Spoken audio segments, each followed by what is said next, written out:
How about now? Are you still peeking? You're not too bad, even when I'm projecting. It's like you talking to a pervert outside the bathroom. You still peeking? I'm projecting. I'm peeking. I say as I am also looking in the bathroom window.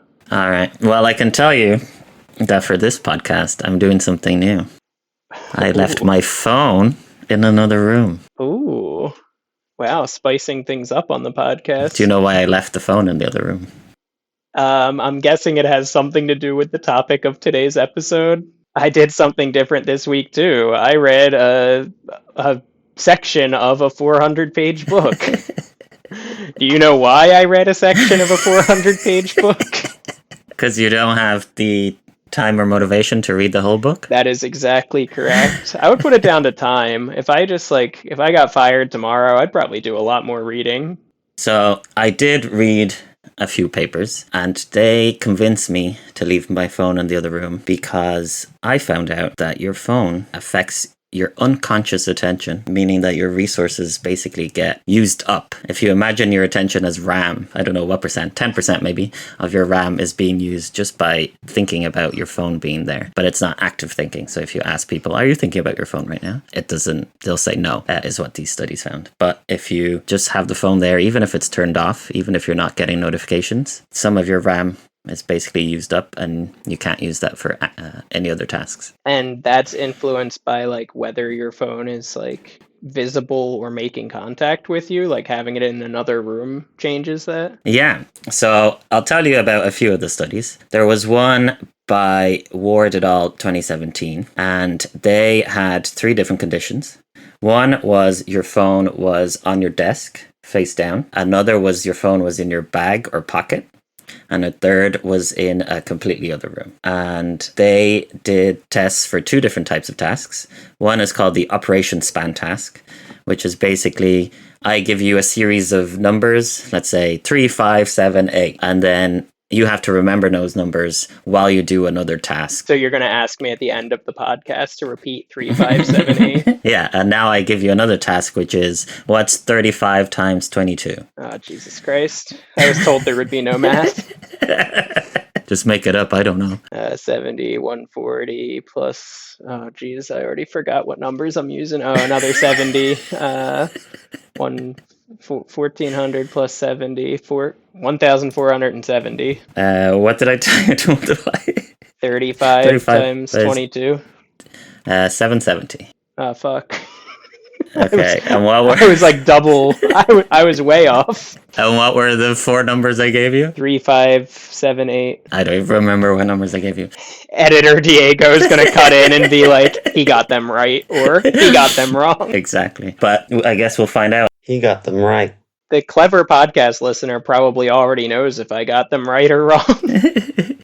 So that's the task, and that's a measure of kind of operational attention. And then there was a different task called Raven's matrices, which is a measure of fluid intelligence. You know that one? Classic IQ test thing. Raven's progressive matrices. Yeah, so you can think of it like there is a pattern at the start, at the middle, and then at the end you have to show that you understand the pattern. So it'll be something like triangle, square, circle. Then the next one will be 2 triangles, 2 squares, 2 circles. And then the next one will be 3 triangles, 3 squares, and then fill in the last one yourself. So that would be an incredibly easy version. But for these, it's kind of a bit more complex where maybe the number changes or the placement changes or what you're adding changes. So it's basically a test of kind of fluid thinking, creative thinking, being able to spot patterns and so on. I'm horrible at those matrices and they're used a lot in IQ tests, but I'm not good enough at pattern recognition to know what that implies about me. So they did both tests, the operation span task that we just failed at both. And the Raven's matrices, they try to figure out, okay, what's the effect on a person's attention from having their phone there? Yeah. And there was a clear kind of step of diminishing attention. So When the phone is outside of the room, your attention is, it's normalized, so it's around 100 points. Yeah. Then when it's in your bag, it's about 92 points. And then when it's in front of you, it's about 85 points, let's say. So to finish the Ravens progressive matrix, if I put my phone at my neighbor's house, I'll get like a 110 on this test. They didn't test out progressively further away, but that's definitely something you can try if you want. If I put the phone like directly touching my face, it would be even worse. Or internally, I'll leave it at that. I'd say there's definitely an attention hog effect from your phone being right up against your face. I think the difference was about 10%. So you're about 10% slower at the or 10% worse at the operation span task, and you're about 10% lower at the fluid intelligence task. And 10% in these tasks is a meaningful difference in terms of how people usually talk about these effects. So it's medium to large effect sizes, and it's the equivalent of being mildly sleep deprived. I was going to ask you, is there like an effect size comparison to like beer or weed? Because that would be the next thing I was asking of like, okay, phones, people use them while driving also. So are we letting people drive drunk? Well, there's already studies, I didn't read them recently, that says that using your phone, like being on a phone call, is the equivalent of driving drunk, but only like 2 or 3 beers or something, isn't it? Yeah, come on. Oh, what? 2 or 3 beers and driving's a crime now? Yes. So that was from one test, and they also looked at self-reported phone-related thoughts. So they asked, while completing today's task, how often were you thinking about your cell phone? And most participants said not at all. That was the modal response. And they also asked, how much, in what way do you think the position of your cell phone affected your performance on today's tasks? And most people also said not at all. So it does show that first, people don't have the metacognitive awareness to know the effect that's happening. Yeah. But also, it is probably one of those effects where it's kind of unconscious. So it's RAM processing that occurs without you thinking about it. And so if something happens to make it worse or better, you don't really know. I can tell by the way that you just edited the episode that I was talking about my research, because it's the second in a row we talked about metacognitive awareness. Hell yeah. But no, that makes a lot of sense that people would at least not expect that it would make any difference, whether it's like in your bag or the other room or whatever. So interesting that it is an unconscious effect. Even when I'm reading these papers, I think, okay, but surely it can't be that bad, because like the phone is in my pocket. I'm not thinking about it. How can it be that effective on my attention? But I guess you would get 60% of the time 1 extra out of the 10 fluid intelligence questions right. That's really hard to quantify in terms of real life. So you probably never notice it yourself. Yeah, and like you said, the effect of mild sleep deprivation, like if you did just on a random day one of these like progressive matrices, and then they were like, how much did the amount of sleep you got last night affect how you did on this? You'd probably be like not much at all. Like that had nothing to do with it, and then it would have an effect. So yeah, and there was another study that looked whether the phone was on or off. So instead they had the phone off on your table, off in your pocket, and off far away. And in an experiment 2 in the same paper, they had the phone on but on silent. In both, like all 3 conditions. And there's no effect whatsoever. So it doesn't seem to be kind of an anticipatory effect where you're like, oh, I'm expecting a message, I'm expecting a notification, I'm worried about something, a call coming in. It seems to be just the phone itself is kind of like a dark hole of attention where it's just pulling it in. Yeah, it's interesting. I didn't even think of it as an anticipatory effect, but that busted my like quick working hypothesis, which was like, oh, maybe it's like a RAM opportunity cost thing that you're constantly like, I better save just a little bit in the tank in case I want to scroll Instagram Reels right now, in case I want to switch tasks, where you don't have the opportunity to switch tasks if the phone isn't in the room, but you also don't if it's off. So it's not that either. It's literally just if your battery's on, if you're close enough to spread your 5G to me, my brain is getting poisoned. Yeah. And they also did what's called the sustained attention test, the go, no go. So it's basically, let's say red means stop and green means go, and you'll have colors appear, and every time green appears, you press the button as quickly as possible, and every time red appears, you don't. Usually they don't use those colors because we already have such an association with them that it'd be kind of automatic, but it's the type of like, try to respond as quickly as possible, but do inhibit that response if whatever the stimulus is the symbol's different. Yeah, whatever it is. And interestingly enough, they found no difference in that in terms of inhibition or attention in terms of like, I need to respond as quickly as possible. That didn't seem to be affected. So they postulated the effect is specific to attentional resource availability, not vigilance. Okay. I'll take their word on it.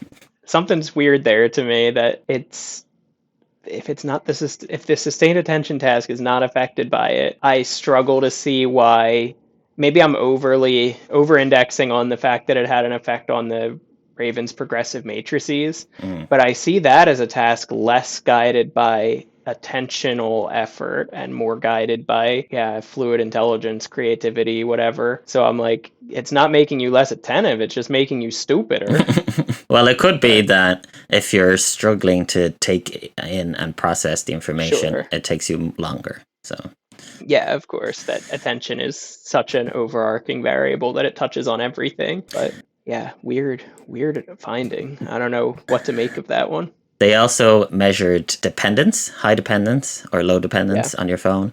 So they asked questions like, I would have trouble getting through a normal day without my cell phone, and using my cell phone makes me happy. And I guess if you marked very much or high on those two, you would count as a high dependence individual. And those with high dependence were more cognitively impaired by their phone being nearby than low dependence individuals. That makes a lot of sense. When I was looking at the graph, it made me wonder, like, is there only 2 or 3 low dependence individuals? Because in the graph, usually the mean showed that it was in steps. So like, let's say 3, 5, and 7 in the scale. Would be how it works. But for the low vigilance or low dependence individuals, it was like 6, 3, 7. So like went down for having it in your pocket. Yeah. So it made me think, okay, I don't know if I want to trust this one as much, because it, like, for this much of a difference, even though it wasn't significant in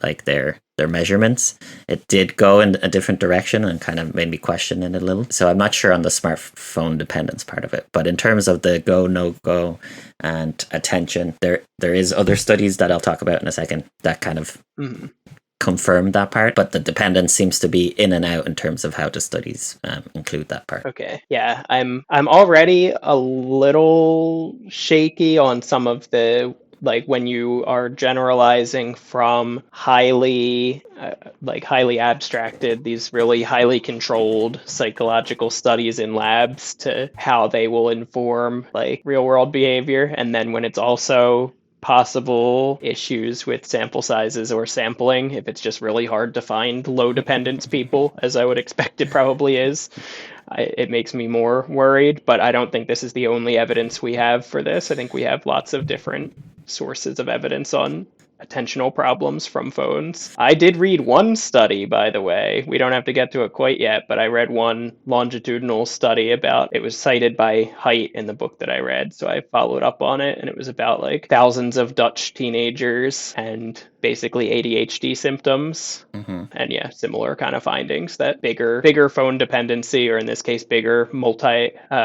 multitasking behavior, self-reported rate was related to more attentional problems, and that those attentional problems grew over time across like a multiple wave study. That's interesting. It connects to something I read in the review paper around people who use their phone more tend to also have lower inhibitory scores. So they're more impulsive, basically. Could be both ways. It could be using your phone more makes you low inhibition, or people who are low inhibition can't stop using their phone. Yeah, definitely. But one of the implications from that study is what I did today. Basically, put your phone outside of your working area if you want to focus deeply. So put it in another room. And this kind of separation idea was pushed back sometimes in some of the papers, mostly because a paper by Sheaver et al. And Clayton et al. 2014 and 2015 talked about how not having your phone with you creates increased anxiety.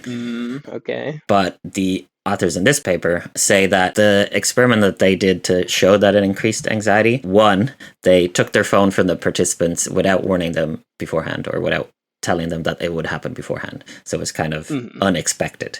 And also, that was the Cheever et al. And then in the Clayton et al., they made the person listen to the phone ringing while it's in the other room.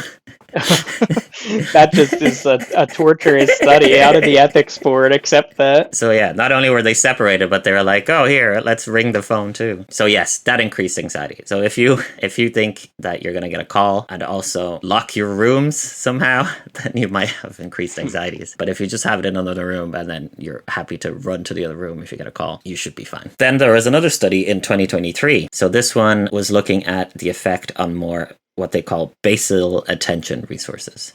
And the way they did it was two conditions. One, switched off, placed face down on your desk, or two, switched off, placed outside the room. And this one, they did a task called the D2 or concentration and attention test.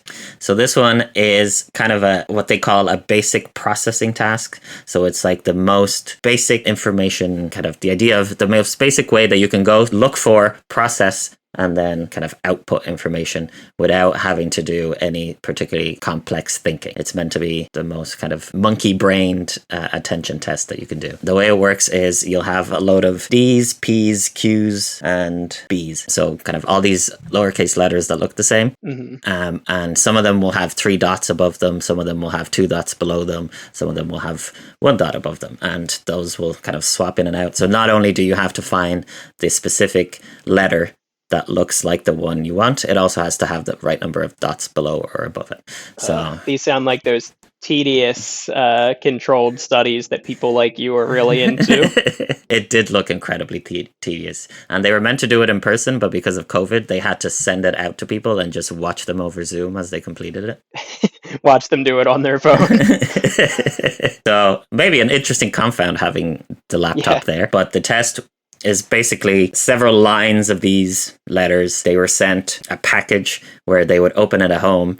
They would have loads of different sheets. There were, I think, 789 characters. You shouldn't be allowed to legally send this stuff in the mail. This is a weapon. And basically they said, okay, are you ready to start? Put your phone in the other room or put your phone on your desk, and turned off. And then the experiment just watched them over Zoom as they took a pen and just marked off all of the specific letters that they needed to mark off with the numbers on the right place. So very exciting, very engaging task. They had 49 participants, 42 after exclusions. It was basically then 21 per condition, so 21 with smartphone. And they also found a significant effect. So processed target objects, which was your speed. So that was just your raw processing speed. How many items were you able to tick? That one was affected by about 10%. So you were able to do, I think, 8 more letters by the end of time if you had your phone outside of the room. And then there was the error percentage, so your accuracy, that remained the same across conditions. So it didn't affect your error percentage, but it affected your processing speed. So that was another interesting finding. They also looked at smartphone dependence. These were German people, so it was a German version of the smartphone addiction scale. So since they were German, the participants probably actually enjoyed this test. Maybe, yeah. There's your confound. Give it to people who actually don't enjoy the test. It was on Zoom and it was with Germans. How can we trust any of this? Yeah, so you basically got increase of 10 letters. I see it here. Yeah, 10 letters, okay. A large effect. People with smartphone dependence did not get affected more or less. So the effects were the same regardless of your smartphone dependence. Okay. So their kind of takeaway was the mere presence of your phone consumes cognitive sources and makes your attentional performance worse. Regardless, it could be that everyone is just dependent on your phone. So that's what I was wondering. And I think if the same problem with the previous study where we said there might be a weird sample size for the non-dependent people, it's just because anyone doing any of these studies is dependent on their phone, and the people who aren't dependent on their phone are at national parks and not participating in these studies. Definitely. And another thing I thought was interesting is that one of the papers connected this to dual process theory. Okay, nice. Everything comes back to it eventually. You have convinced my colleague, by the way, that our research is actually dual processing theory in disguise too, so thanks for that. Nice. Well, everything is dual process theory, so It's she's true. When right. you have when you have two things, everything looks like one of those two things. Damn right. So they talked about smartphone presence reduces cognitive capacity, so what we already know. But other studies have shown that if you have less cognitive capacity, you are more likely then to use system 1 heuristic thinking instead of system 2 thinking. Yeah.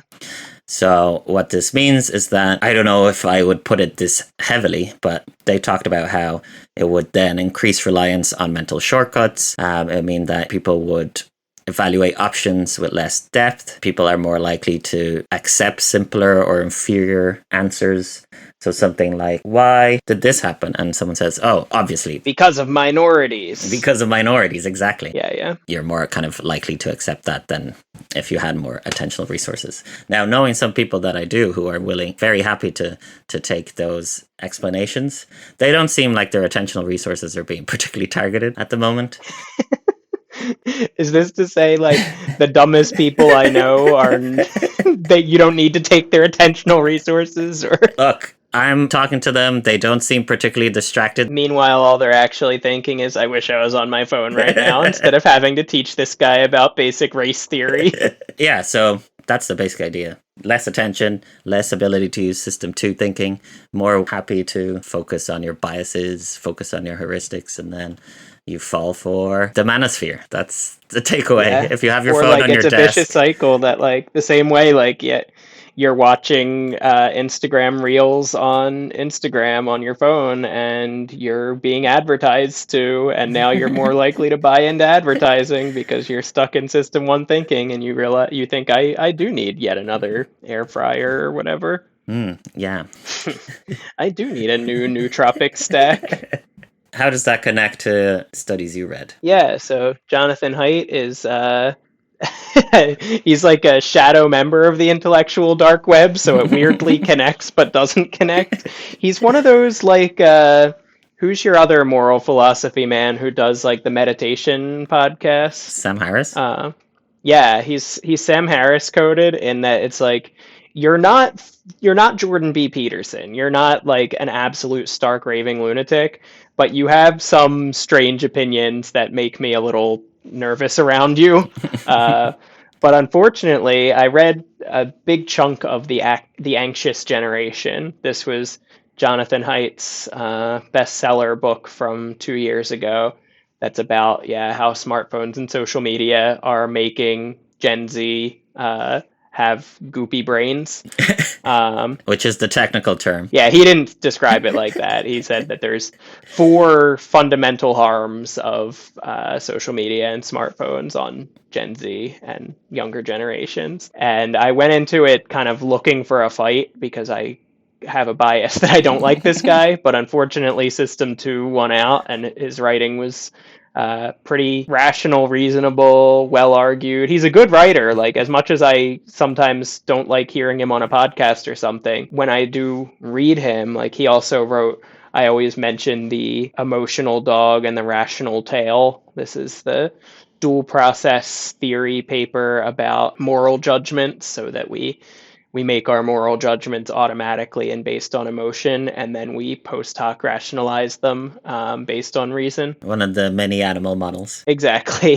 The elephant rider, Have you ever met a dual process theorist who isn't a furry? I'm just asking questions, people. But yeah, no, his writing is always both well argued, but also just very kind of fluent and easy to read, nice to read. So it makes a lot of sense he would be now like this New York Times bestseller writer.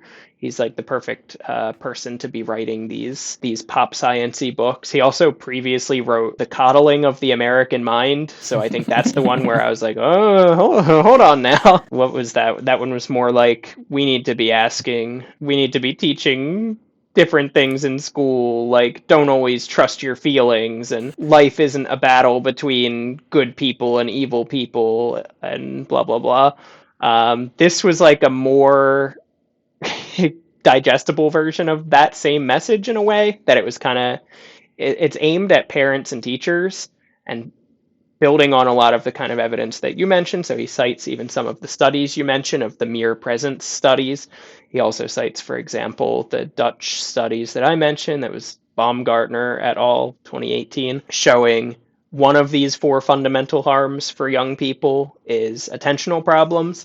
So he mentioned some of it in this kind of mere presence kind of way, but also some leans on the longitudinal studies to make a developmental psychology argument that being a heavy social media and smartphone user not only puts kids at a higher risk or leads to a higher or has a higher association with ADHD symptoms, but over time, compared with a less phone using peer group, those those attentional deficit symptoms get worse compared to their less smartphone using peers. But he structures the book based on not only attentional problems, but that also smartphones are bad for socializing children, that they have less kind of in-person social interactions and spend less time with friends, and kind of makes the whole loneliness epidemic argument that there's attentional problems, that there's sleep deprivation problems that come from smartphones, that smartphone addiction is likely to happen. I didn't read as much about the addiction and the other ones. I was focusing on the attention since that's what we were reading. But yeah, I wish I could say that he was making outrageous claims. He really wasn't. He was making a lot of the same claims that you just made and then basically turning these into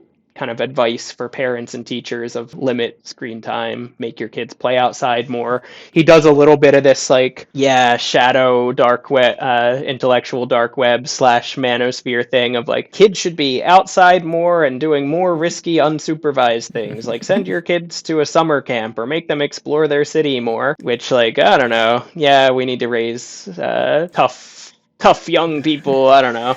Make sure your kids aren't incels. Yeah, exactly. They're it's to a good end, but I think it's the classic thing of I found that smartphones are bad, therefore we should push my worldview to combat that. I think you can raise perfectly well-rounded, ready to take on the modern world, less attention problem kids without also ensuring they have risky outdoor experiences.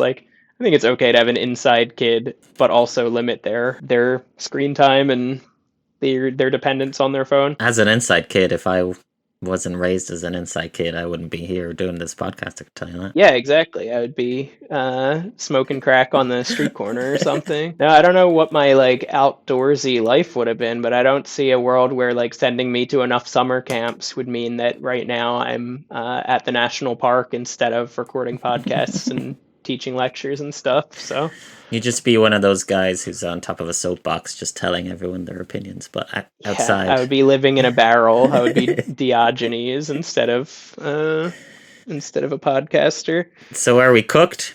Are the phones just ruining us and now our brain's broken and we have ADHD? I think we're cooked in the same generation, like the boomers and older generations are cooked for having drank a lot of lead. That generation will permanently bear the scar of it, but I don't think humanity permanently bears the scar. I think we realize that things are bad and we adjust. Internationally, lots of countries have really pushed back, for example, on phones in schools. There's a big push globally right now towards increasing minimum ages for social media and better parental vigilance about kids' uses of social media. So I think, yeah, Gen Z and us millennials probably bear a scar of that. The boomers are definitely cooked. I've seen boomers scrolling Facebook and Reels and TikToks and stuff. They already, between the lead paint and the phones, they never stood a chance.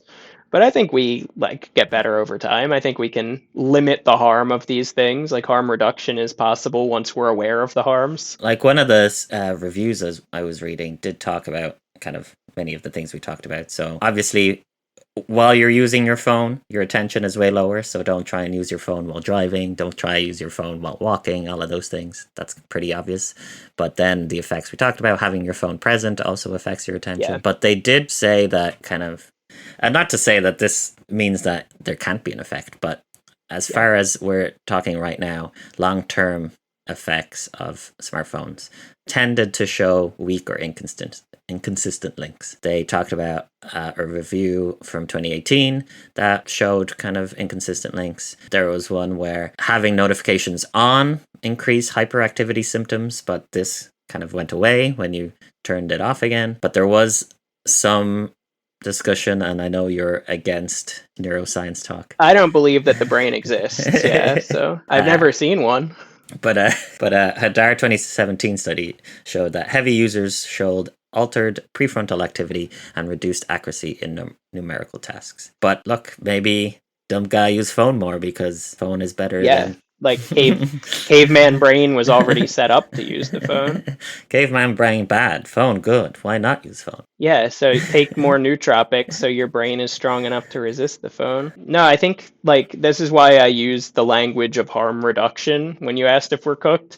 Because yeah, I think like obviously driving while watching TikToks is pretty bad. And the effect of driving while your phone is merely in the car or off or whatever else is some unknown level of either harmless or less harm. So I think instead of saying we need to, never even have your phone on in the car, like just slightly de-escalate, meet you where you are now and step it down a little bit. And like, yeah, for whatever 12-year-olds having phones, I'm not necessarily an advocate that like no 12-year-old should be allowed to have a phone, but I like the idea that during class some schools say here's a little like phone farm to put them in, so put them away during lectures. Like I think doing these little harm reduction steps from things we know are straight up bad to things that might still have some less obvious or less large effect of harm. Like that's a good step. We can step things down without needing to reduce all effects of the phone.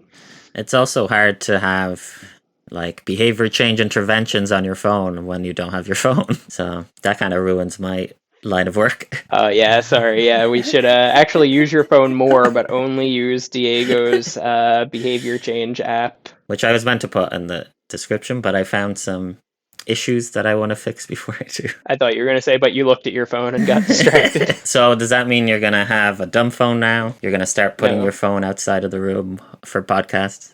Like maybe. I didn't right now because I'm at work. So if I put it in a different room, I'm just like in a random study cubicle. So I guess someone could just grab it if it was somewhere else. No, look, like, I don't know. I think it's possible to find small ways to do harm reduction for yourself. So maybe, leave your phone in your pocket or bag or off while you're working. But it doesn't, just because I'm aware of the harm of something doesn't mean I'm going to eliminate it either. Like I still drink alcohol. Like, I don't know. I will probably leave apps on my phone that I know aren't great for my attention, even though I have purged some that were really bad for my attention, like Twitter. And which ones are still bad, but you deign to keep? I've told you before that I end up doom scrolling LinkedIn, but I hope that I will soon have a job, a new job, and I will just delete LinkedIn from my phone. It's probably not amazing that I used to not have my work email on my phone, but then I would always not know what time I was supposed to be at the office the next day. So I added my work Outlook calendar as a tab. But then I always open it to check what time I need to go in tomorrow. And then I'm like, while I'm here, let me check my work email. Little by little. Okay. So what's the takeaway? Keep your phone, know the dangers, know the risks, do what you want. Like, yeah, I guess. Be aware that the idea that your phone is really bad for your attention is not just hype, that there is a decent amount of both basic and applied attention research that is showing that it's pretty bad for attention, but then decide for yourself how you want to take action. Jonathan Haidt says like go outside more and touch grass. Jonathan Haidt says touch grass basically. If you want to touch grass, I say that's up to you, dear listener. I say it's going to be hard to hear this podcast if you're touching grass and you're not using your phone. Make sure to have really loud speakers playing out of your house so you can keep your phone in another room while still listening to this podcast. Exactly, yeah. or really long distance Bluetooth headphones. And then what about smartwatches? If I still have my smartwatch. Does that mean the effect of putting my phone in the other room is null and void? Well, I think this is like the harm reduction thing. Like, it is definitely better to have like 2 cans of beer per night than like one bottle of wine per night. So if a smart watch is your way to not have the full like anxiety or inability to stop being around your phone, that like if you don't want to kind of quit your phone cold turkey or feel like that would not be a sustainable solution, a smartwatch might be a nice step down. The vape But of the then smoking world? exactly, yeah. Like no, I think like this is a good way of thinking about any of these things. Like something can be better than something else without being perfect, and that's also fine. I hear a lot of that with kind of food and nutrition stuff, where it's like, oh, this sweetener is slightly increases your thing for this, but then you're like, okay, well, how does that compare to sugar? And Yeah, it's yeah. it's a lot of balancing, being like, okay, yes, this is bad, but this is also bad, and I have to eat something, so fuck Yeah, it. so therefore, I mean, today is Shrove Tuesday, Pancake Tuesday in other parts of Europe. Here you eat these big like a bun with a bunch of whipped cream and jam on top of it, and I'm like, well, I have to eat something, and it's a holiday. And it's free. Free food doesn't have calories, is what everyone says. Exactly. And yeah, the free hour between like your commute home if you take the bus or whatever, that doesn't have calories for your attention. You can use your phone on your commute, just don't use it while you're at home. Like find these ways to give yourself a bit of a hit, but also yeah, try to limit it where you can. All right. I'm Diego Garialdi, associate professor. Oh, wait. Oh, congratulations on the promotion. I promoted myself there. Sorry. I'm Diego Garialdi, assistant professor in computer science in D University College Dublin. And I'm Justin Edwards, a postdoctoral researcher in the Learning and Educational Technology Lab at the University of Oulu. And you heard it from us. Take your phones away from your kids or else they become incels. Exactly.